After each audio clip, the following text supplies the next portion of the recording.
Do you want to know the secret to making the perfect loaf of sourdough bread? It is all about feeding ratios.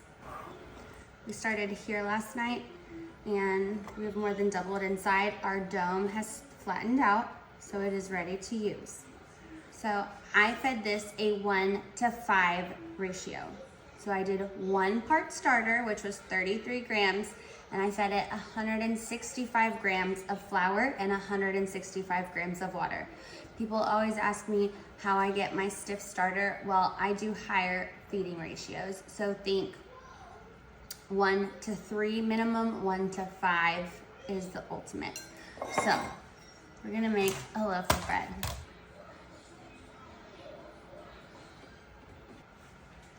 Got my work shirt all dirty. So let's talk about feeding ratios. Our feeding ratios, 1:1, equal parts. Same amount of flour and water you're adding to your starter you have. It's gonna take about 4 hours to get your starter to double in size, so you should be ready to bake within about 4 hours. Then we're gonna go to a 1:2 feeding ratio. So that would be 1 part starter, so we'll say 20 grams, 40 grams flour, 40 grams water you would add. That's gonna yield about a 6 to 8 hour rise time, depending on the temperature and if you're pulling your starter straight from the fridge, or maybe it has been used and was recently active. It's probably gonna take more around the 6 hour mark. 1:3 feeding ratio. Again, 1 part starter times 3 flour and water. So that's gonna be about 30 grams, or you did 20 grams starter, 60 grams flour, 60 grams water. It's gonna take a little bit longer because you're slowly adding more flour for that starter to eat through. But when you add more flour like that, like this 1:5 that I'm using currently, it's building a stronger starter because it's taking more time for that starter to eat through all of that flour. So 1:3 or up to 1:5 is a perfect overnight feed.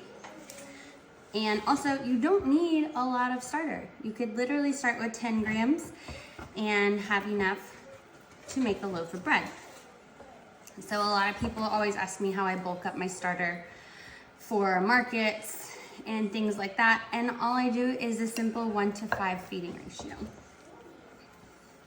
It creates a stiff starter, which most bakers that are producing really nice loaves of bread are doing a 1:5 feeding ratio, or a higher feeding ratio. They're not doing a 1:1. Again, I also did a video about starter ratios. So a lot of people I've seen do in their recipes will use 100 to 150 grams of starter, where in mine you'll see that I'm either doing 50 or 70 grams. And that is because I like the slower bulk rise, where if you do less starter, is going to take a slower time for it to go through its bulk rise because there's less starter to eat through all of that bread, which also yields a more sour loaf of bread. More starter, so 100 to 150 grams in a loaf, is going to yield a faster bulk rise because there's more starter in there to eat through all of that flour as it bulk rises. So faster bulk rise time, less sour of a loaf of bread. So if you maybe have kids or family members that don't really like a sourdough loaf of bread, then adding more starter into your loaf is going to yield a less sour, and it also will not change the amount of water or flour that you put into your loaf.